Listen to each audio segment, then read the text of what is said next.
Bien, la semaine dernière, nous en étions restés donc au bêta-bloquants et nous avions vu les indications et les contre-indications des bêta-bloquants. Nous allons donc voir maintenant quels sont les critères de choix des bêta-bloquants.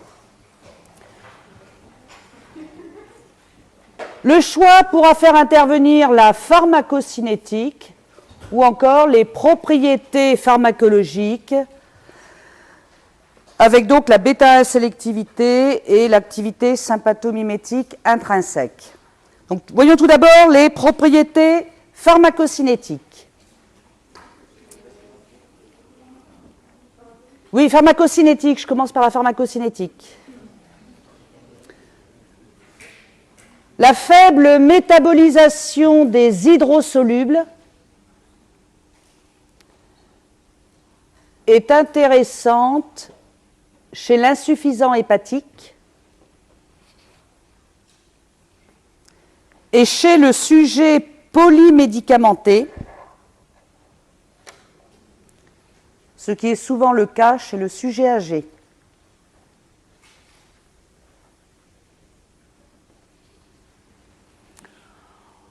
En cas d'insuffisance rénale, on choisira plutôt un liposoluble.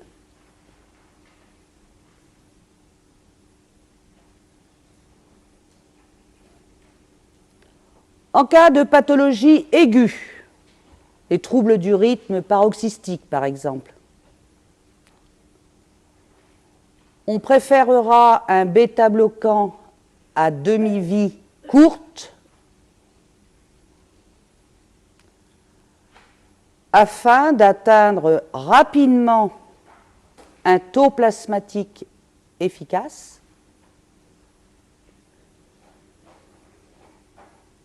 et aussi afin de pouvoir moduler aisément le traitement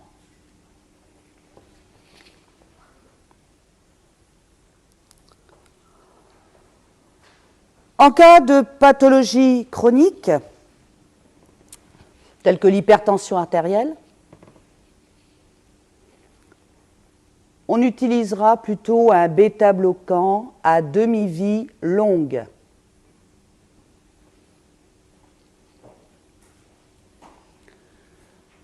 La liposolubilité de certains bêta-bloquants justifie leur intérêt dans le traitement de la migraine.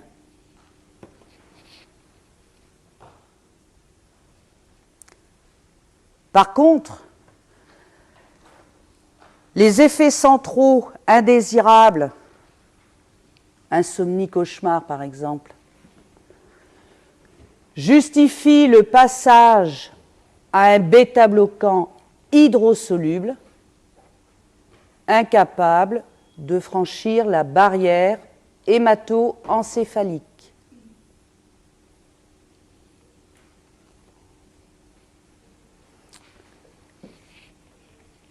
Voilà donc les choix que l'on peut faire à partir des propriétés pharmacocinétiques et voyons maintenant les choix que l'on peut faire à partir des propriétés pharmacologiques et tout d'abord la bêta-1 sélectivité. Deux situations peuvent bénéficier d'une dissociation entre les effets cardiaques et les effets bronchiques ou métaboliques.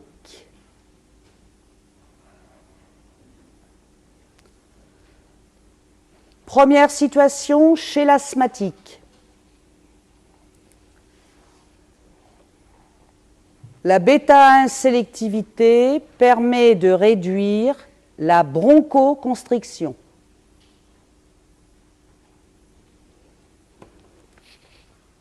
C'est simplement une réduction parce que cette bronchoconstriction subsiste toujours.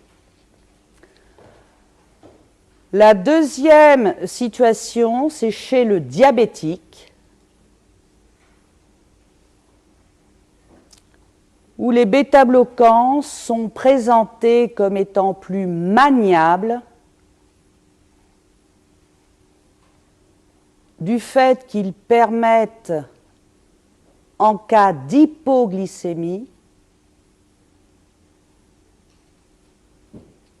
un retour à une glycémie normale, puisqu'ils laissent intactes les possibilités de glycogénolyse par effet bêta 2.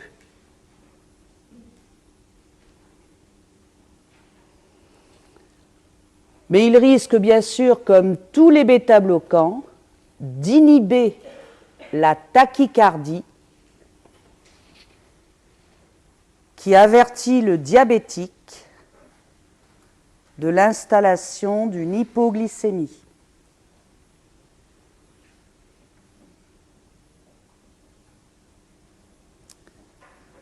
L'activité sympathomimétique intrinsèque. Elle peut être intéressante lorsqu'un effet bradycardisant marqué n'est pas souhaité. Par exemple, chez le sujet âgé.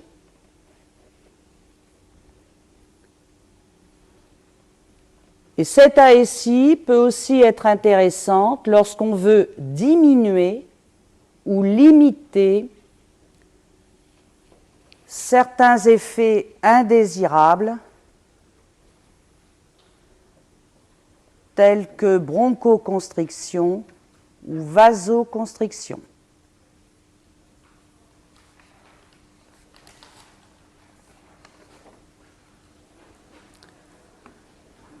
On a terminé avec les bêta-bloquants, voyons maintenant les alpha-bloquants.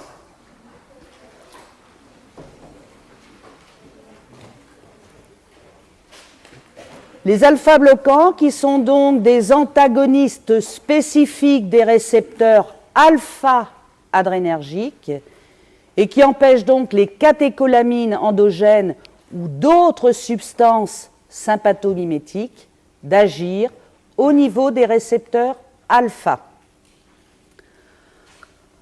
Alors la classification, bien certains alpha-bloquants ont une affinité plus ou moins importante pour l'un ou l'autre des sous-types de récepteurs alpha. On a donc pu les classer en substances alpha-1 bloquantes sélectives, en substances alpha-2 bloquantes sélectives, ou encore en substances non spécifiques bloquant à la fois les récepteurs alpha-1 et alpha-2. En fait, cette affinité est tout à fait relative, elle est très marquée pour certaines substances, beaucoup moins pour d'autres, et elle semble diminuer avec l'augmentation des posologies. Les propriétés pharmacologiques des alpha-bloquants. On va voir tout d'abord les propriétés communes à tous les alpha-bloquants, avec, pour commencer, les actions cardiovasculaires.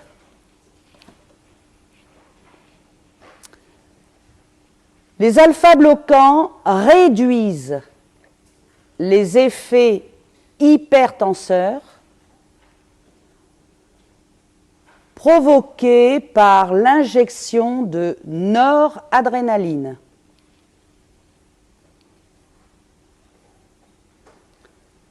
La vasoconstriction alpha étant supprimée, seule subsiste la stimulation bêta 1 cardiaque. Et c'est pour ça que je dis qu'ils réduisent l'hypertension provoquée par la noradrénaline. Par contre, ils inversent les effets hypertenseurs et vasoconstricteurs de l'adrénaline. En effet, en bloquant les récepteurs alpha, il démasque les effets vasodilatateurs de l'adrénaline sur les récepteurs bêta 2. Je vous rappelle que la noradrénaline n'agit pas sur les récepteurs bêta 2, alors que l'adrénaline agit, elle, sur les récepteurs bêta 2. Et cet effet vasodilatateur supplante le petit effet presseur dû à la stimulation bêta 1 cardiaque.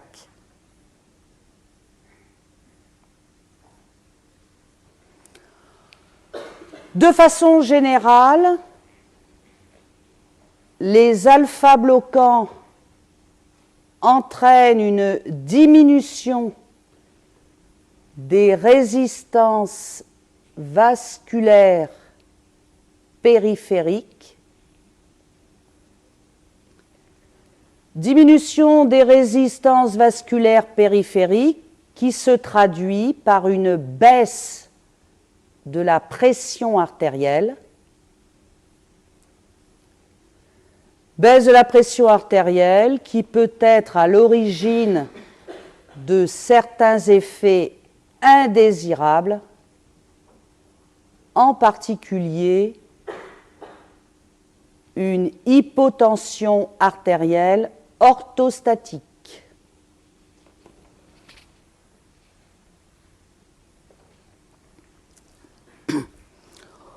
Autres actions que les actions cardiovasculaires, bien, les alpha-bloquants diminuent les possibilités de mydriase active. Ils augmentent le péristaltisme intestinal.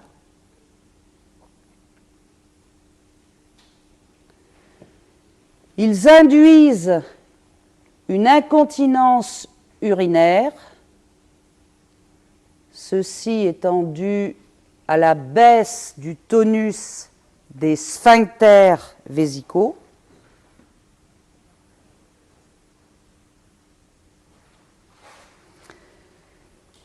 Et enfin, les alpha-bloquants provoquent une congestion nasale par effet vasodilatateur.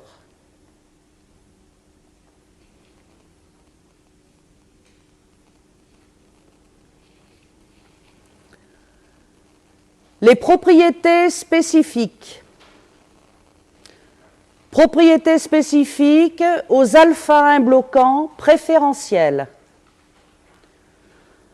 avec deux molécules principales, la prazosine et l'urapidil.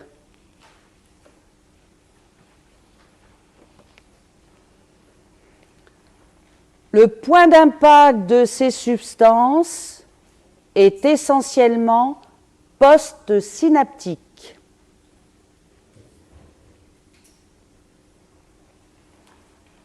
Le blocage des récepteurs alpha-1 laisse le libre accès des catécholamines endogènes aux récepteurs alpha-2 présynaptiques,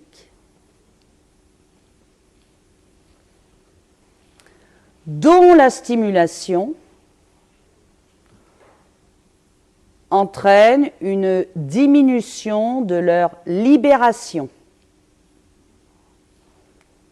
Je vous rappelle que les alpha-2 présynaptiques sont impliqués dans le rétrocontrôle négatif de la libération de noradrénaline.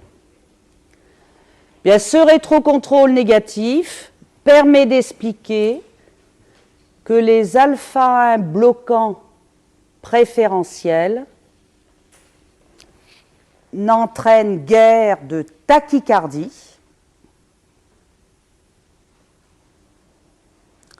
alors que celle-ci est de règle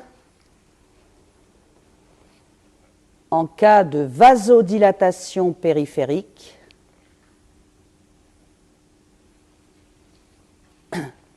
par réaction sympathique réflexe.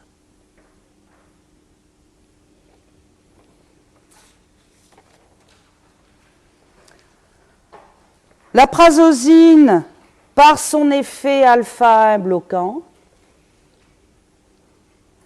provoque une vasodilatation à la fois veineuse et artérielle, sans réaction tachycardisante.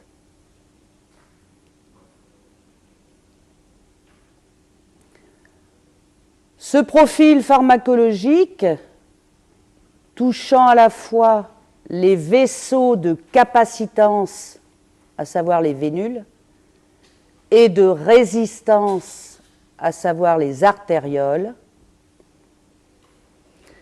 bien, ce profil pharmacologique justifie l'utilisation de la prazosine dans le traitement de l'hypertension artérielle.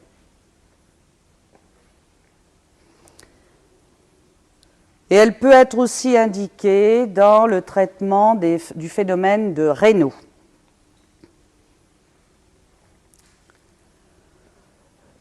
L'urapidil a un profil pharmacologique qui est proche de celui de la prazosine, mais il s'en distingue par l'existence d'un effet central sur les centres régulateurs de la pression artérielle.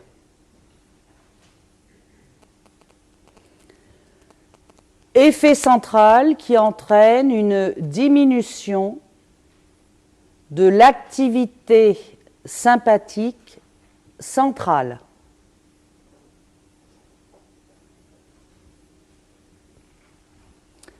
L'indication de cette substance est l'hypertension artérielle.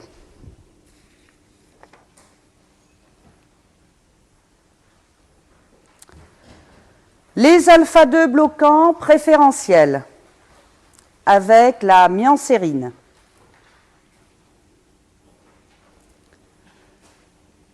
La miancérine bloque les récepteurs alpha-2 présynaptiques et ce blocage est donc responsable d'une augmentation de la libération des catécholamines endogènes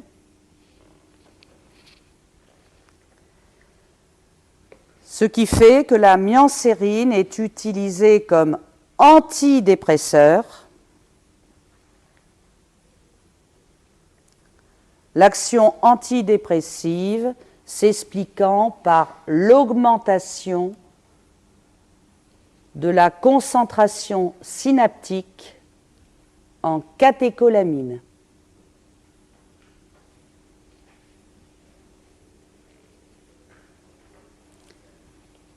Les alpha-bloquants non spécifiques, avec deux molécules, la nisergoline et la dihydroergotoxine, qui sont des dérivés de l'ergot de seigle. Il s'agit ici des dérivés dihydrogénés. On avait déjà vu l'ergotamine, qui est un dérivé de l'ergot de seigle, mais un dérivé non hydrogéné, qui a des propriétés alpha-stimulantes. Bien là, les dérivés dihydrogénés, nisergoline et dihydroergotoxine, ont des propriétés alpha-bloquantes. La nisergoline bloque à la fois les récepteurs alpha-1 et alpha-2, mais avec une action prépondérante sur les récepteurs alpha-1. Elle passe la barrière hémato-encéphalique ce qui explique un effet central de diminution du tonus sympathique.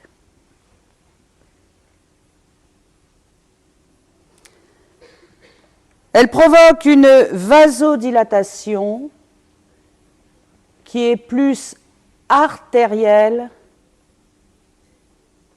que veineuse.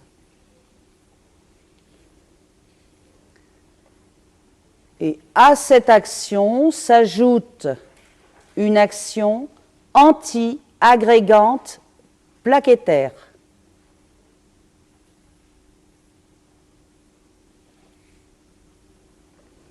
Puisque la stimulation des récepteurs alpha situés sur les plaquettes provoque un effet pro-agrégant. Donc si on bloque ces récepteurs alpha, eh bien, on obtient un effet anti-agrégant. Alors cette molécule est utilisée dans l'insuffisance circulatoire cérébrale, en particulier chez le sujet âgé.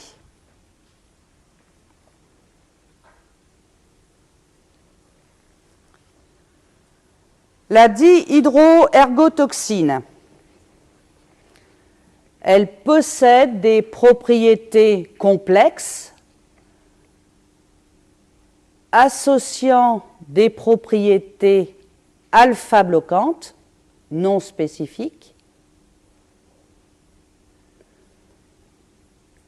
et des propriétés alpha-agonistes partielles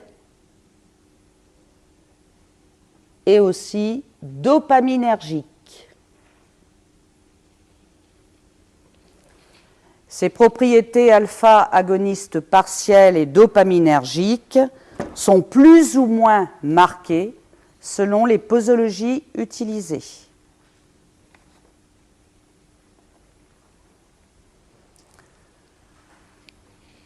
La dihydroergotoxine est proposée comme traitement correcteur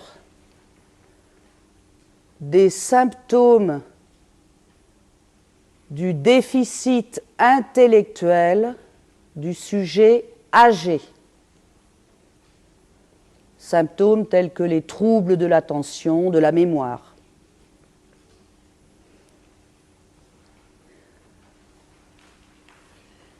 Et elle est aussi utilisée dans le traitement des accidents vasculaires cérébraux.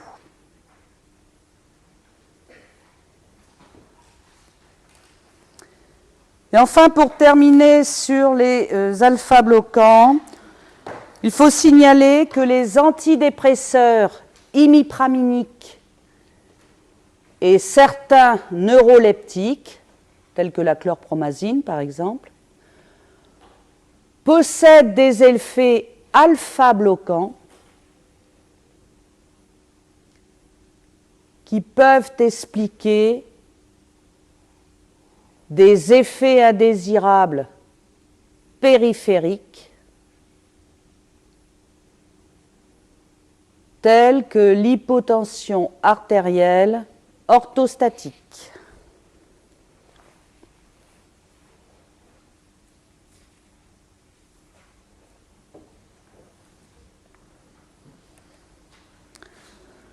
Quelques mots sur la pharmacocinétique de ces deux molécules principalement que sont la prazosine et l'urapidil. La prazosine, tout d'abord, subit un effet de premier passage hépatique important. Elle a une biodisponibilité qui est d'environ 50%.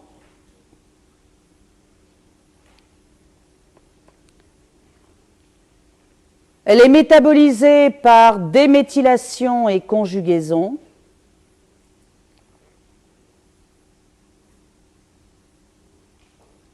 Elle est éliminée par la bile et dans les fesses. Sa demi-vie d'élimination est de l'ordre de 2 à 3 heures.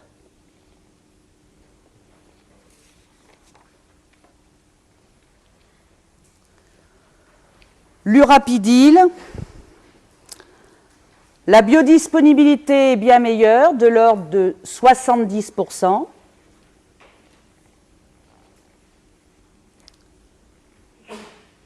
La métabolisation est essentiellement hépatique.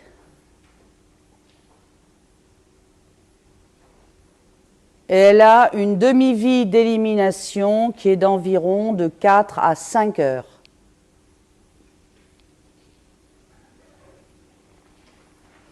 Elle est éliminée dans les urines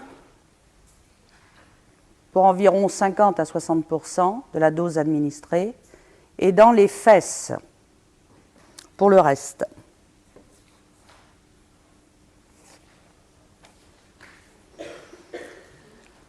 Bien, j'en ai donc terminé avec la pharmacologie du système nerveux orthosympathique. Passons maintenant à la pharmacologie du système nerveux parasympathique.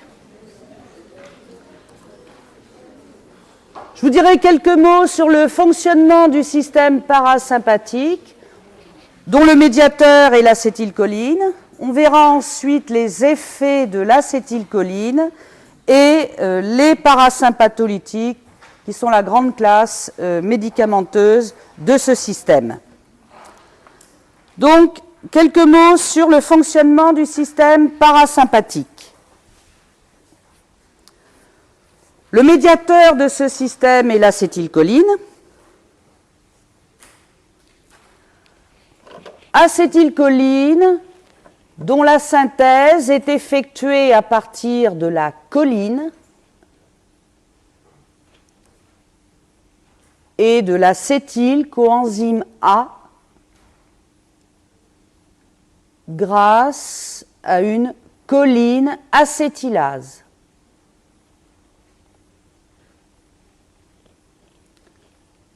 Ensuite, elle est stockée dans des vésicules.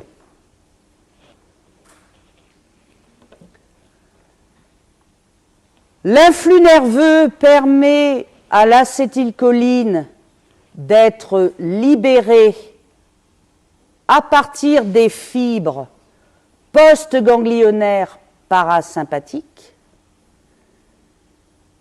libérée dans l'espace synaptique.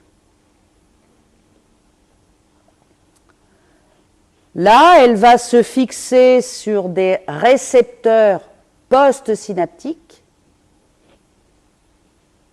situés sur des organes cibles innervés par des fibres parasympathiques.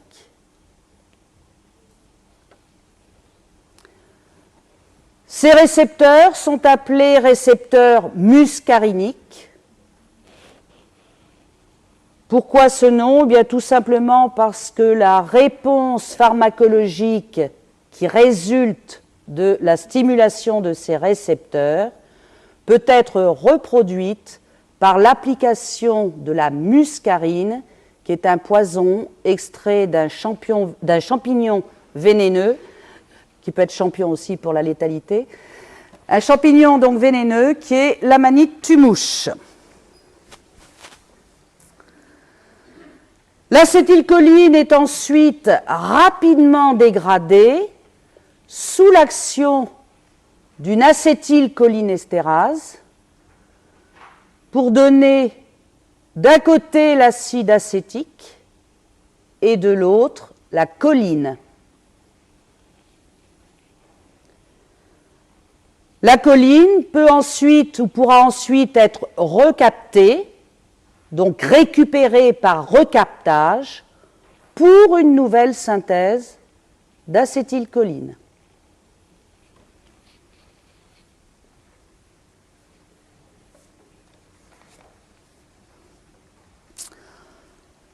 Alors voyons les effets de l'acétylcholine sur les récepteurs muscariniques. Je ne vous parle pas des récepteurs nicotiniques, je ne vous parle que des récepteurs muscariniques.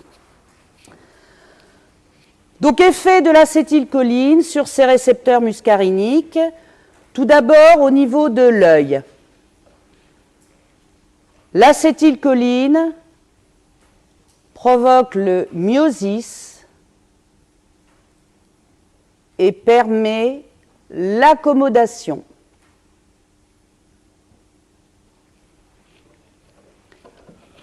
Au niveau des glandes lacrymales et salivaires, l'acétylcholine provoque ou augmente les sécrétions.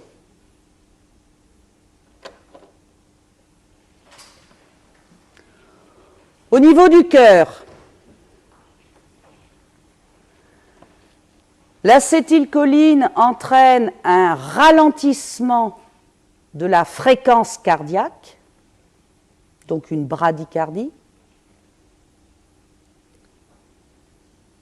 Elle diminue la vitesse de conduction au niveau du nœud auriculo-ventriculaire, ce qui se traduit à l'ECG par un allongement de l'espace PR. Et enfin, elle diminue la force des contractions myocardiques. Elle diminue donc l'inotropisme.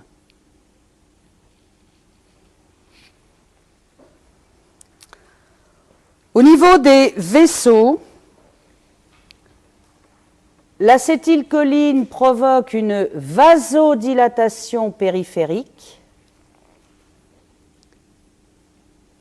et peut être ainsi à l'origine d'une hypotension artérielle.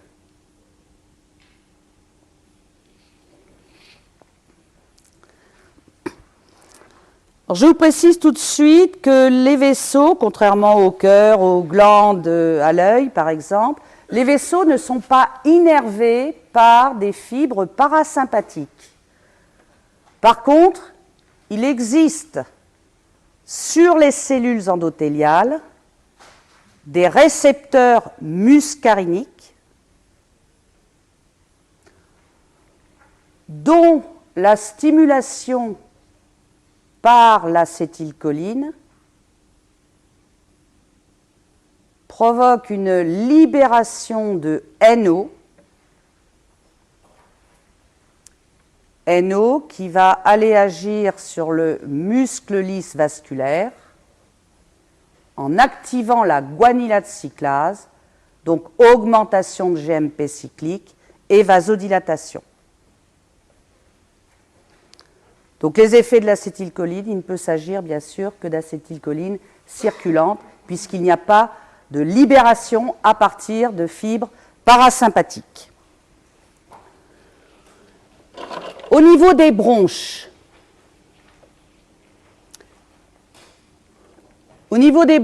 l'acétylcholine provoque une bronchoconstriction et une augmentation des sécrétions.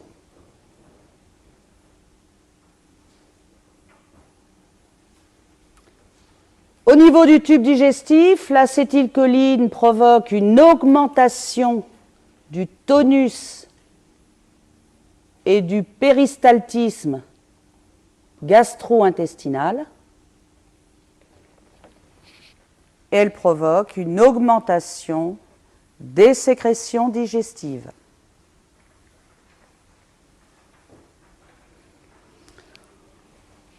Au niveau urinaire et vésical,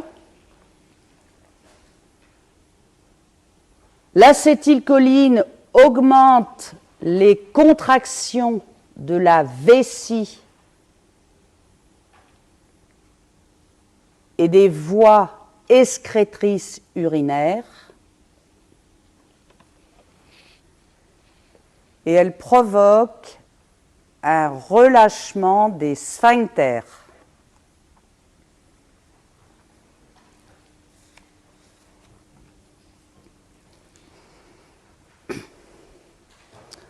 Après les effets de l'acétylcholine, voyons maintenant les parasympatholytiques. Le terme de parasympatholytique regroupe les substances qui exercent une action antimuscarinique.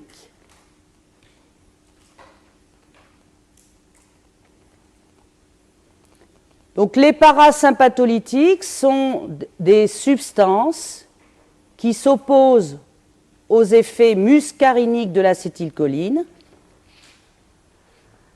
ainsi qu'aux effets de la stimulation du système nerveux parasympathique.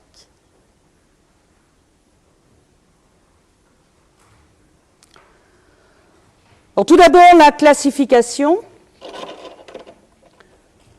Les principaux représentants de cette classe sont des alcaloïdes naturels, avec le chef de file des parasympatholytiques qui est l'atropine, et aussi lyocine ou scopolamine.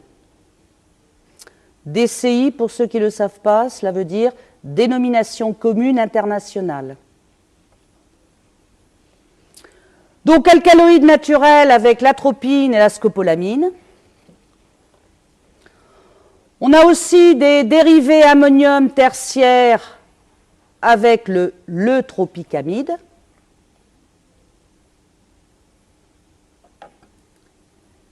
Et enfin, des dérivés ammonium quaternaire avec l'ipratropium, l'oxytropium et la propantéline.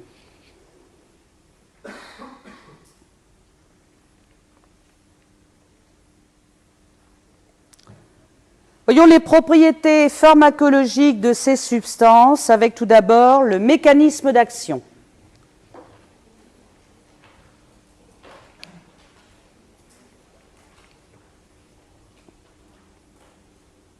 L'atropine et les autres substances antimuscariniques sont donc, comme je vous l'ai dit, des antagonistes compétitifs de l'acétylcholine au niveau des récepteurs muscariniques.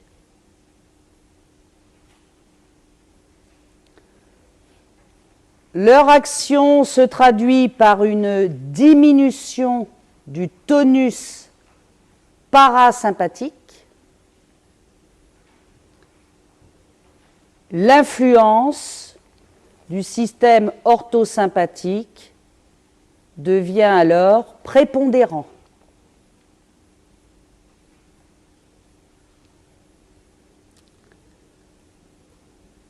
Donc ces substances sont des antagonistes compétitifs de l'acétylcholine au niveau des récepteurs muscariniques.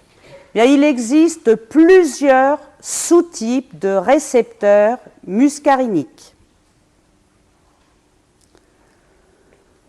Plusieurs sous-types de récepteurs muscariniques ayant des localisations distinctes. Les récepteurs M1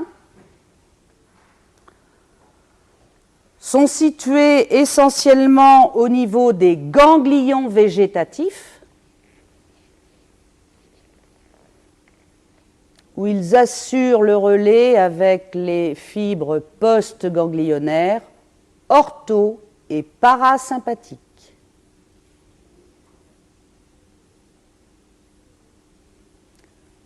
Donc les M1 se retrouvent donc au niveau des ganglions végétatifs et au niveau du système nerveux central, au niveau par exemple du tronc cérébral ou encore du striatum. Les récepteurs M2 sont principalement localisés au niveau du cœur.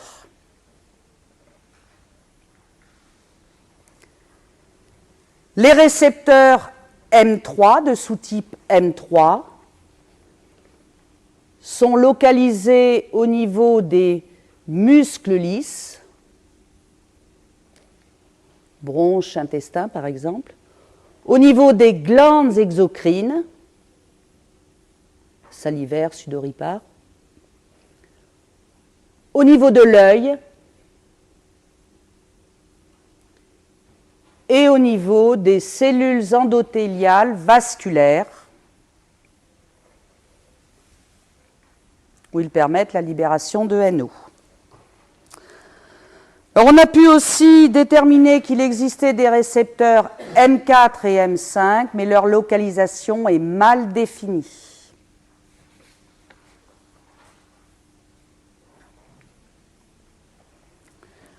Voyons maintenant quelles sont les actions de ces substances sur les différents organes. Avec tout d'abord les effets au niveau de l'œil.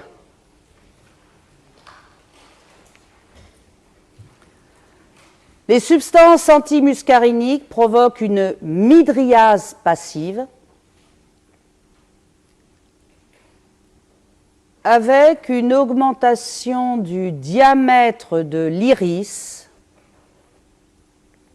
ce qui va augmenter la pression intraoculaire.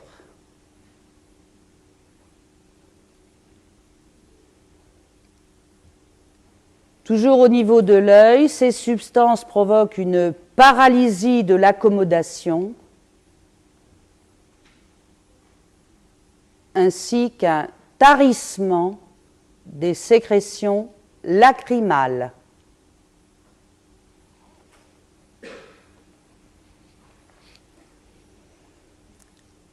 Au niveau cardiovasculaire,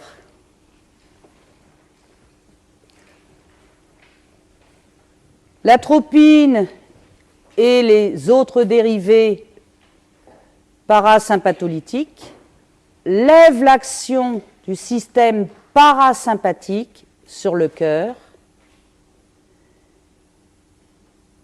et en particulier, premièrement, au niveau du nœud sinusal,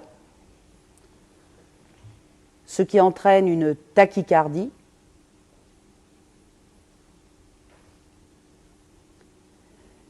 Et deuxièmement, au niveau du nœud auriculo-ventriculaire, ce qui entraîne une amélioration de la conduction nodale et donc un raccourcissement de l'espace PR. L'action sur les vaisseaux est plus difficile à analyser puisque je vous ai dit qu'il n'y avait pas d'innervation vasculaire par le parasympathique, mais les parasympatholytiques s'opposent à l'action de l'acétylcholine sur les récepteurs situés sur les cellules endothéliales. Donc ils empêchent l'acétylcholine d'exercer son effet vasodilatateur. Au niveau du système nerveux central, l'atropine a des effets stimulants au niveau du centre cardiomodérateur bulbaire.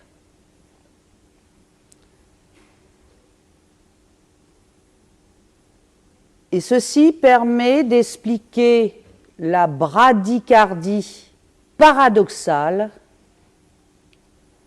que l'on observe parfois à faible posologie.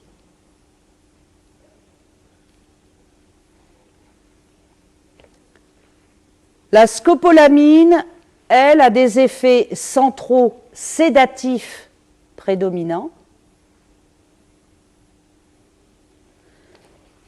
et elle s'oppose au mal des transports.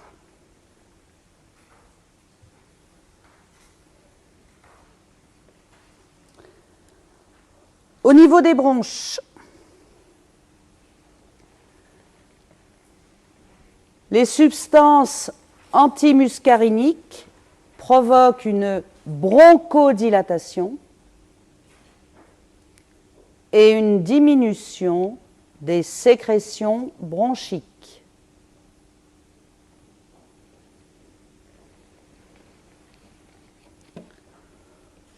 Au niveau du tube digestif,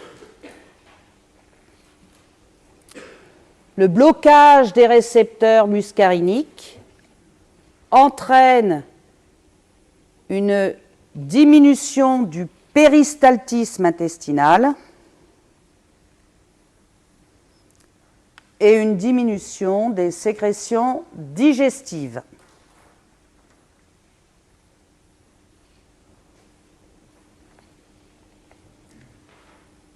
Au niveau du tractus urogénital, les substances antimuscariniques provoquent une relaxation de la vessie ainsi que des voies excrétrices urinaires et elles provoquent une contraction des sphincters pouvant provoquer une rétention d'urine.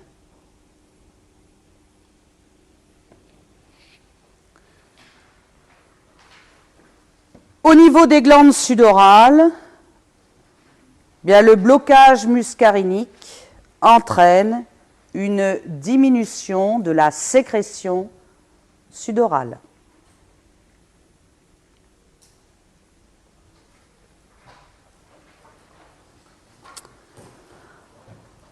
Après les propriétés pharmacologiques, la pharmacocinétique des parasympatholytiques, la résorption. Les alcaloïdes naturels, atropine et scopolamine,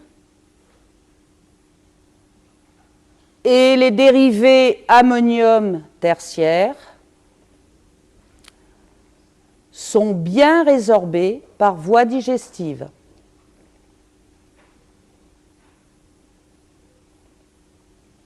Ils traversent facilement la conjonctive oculaire et ils peuvent traverser la peau.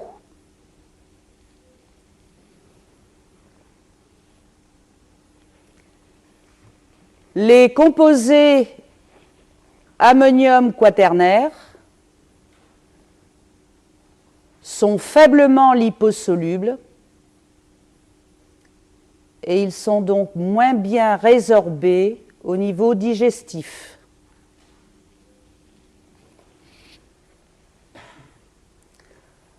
La diffusion.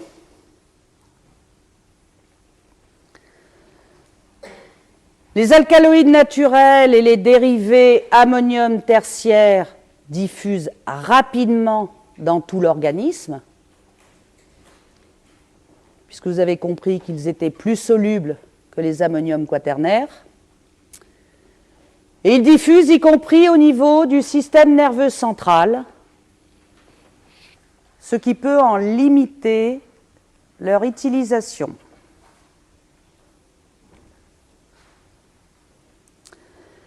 Les dérivés ammonium quaternaire diffusent peu dans le système nerveux central et provoquent donc relativement peu d'effets indésirables d'ordre neurologique central.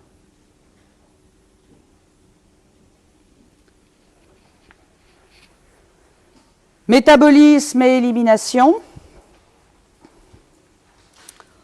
Environ un tiers de la dose administrée est excrétée sous forme inchangée dans les urines.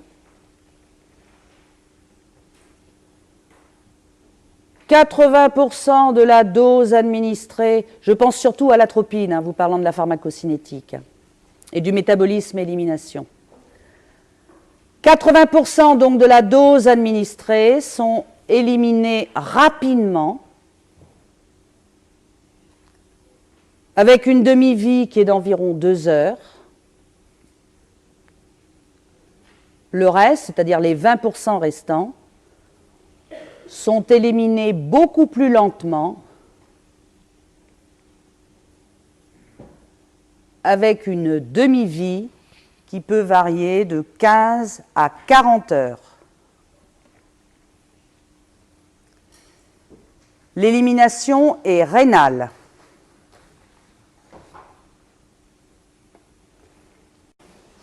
Donc les indications des parasympatholytiques, indications en ophtalmologie. Ils peuvent être administrés en voie locale sous forme de collyre pour l'examen de fond d'œil. Ceci à cause de leurs propriétés mydriatiques.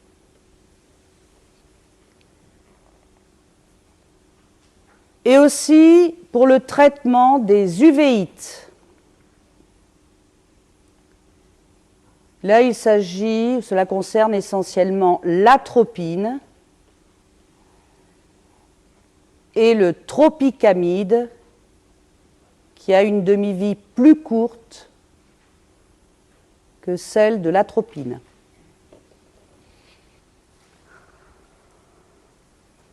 En cardiovasculaire, ces substances peuvent être indiquées dans le cadre de troubles du rythme ou de conduction dus à une hypertonie vagale.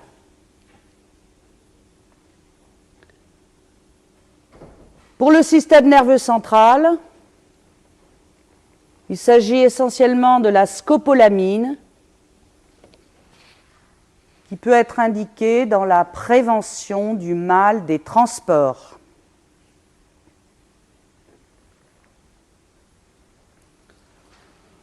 Pour leurs effets sur les bronches, l'atropine peut être utilisée en pré-anesthésie car elle prévient les spasmes bronchiques et laryngés. Et elle prévient aussi l'hypersécrétion bronchique provoquée par certains anesthésiques généraux.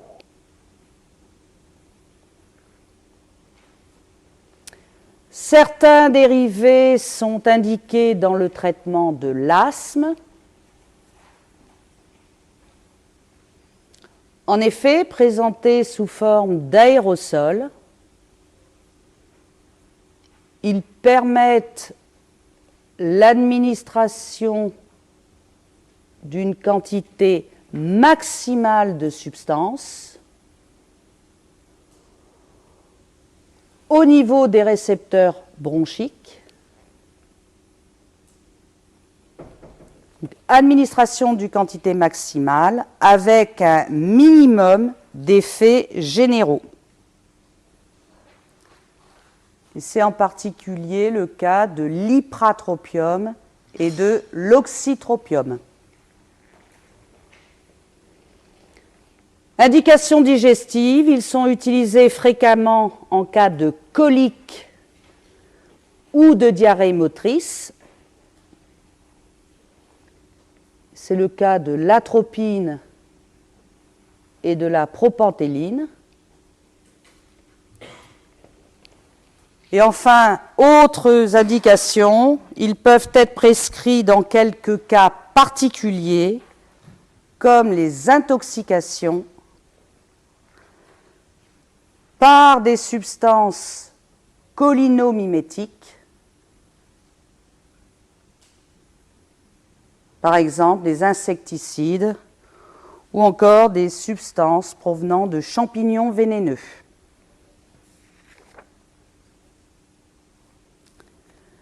Les contre-indications, le glaucome à angle fermé,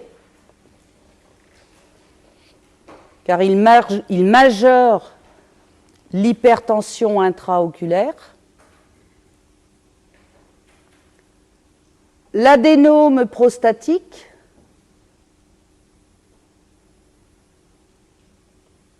lié au risque de rétention d'urine. Des parésies intestinales.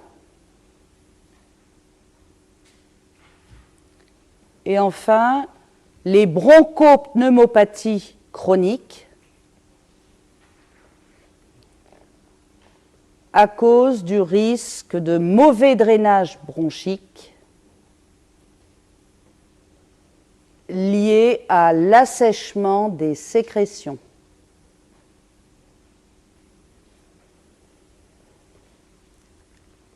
Et enfin, les effets indésirables principaux, c'est une sécheresse buccale ou encore cutanée, une constipation, une tachycardie et une mydriase. Bien, mais j'en ai terminé avec donc la pharmacologie du système nerveux orthosympathique et celle du système nerveux parasympathique.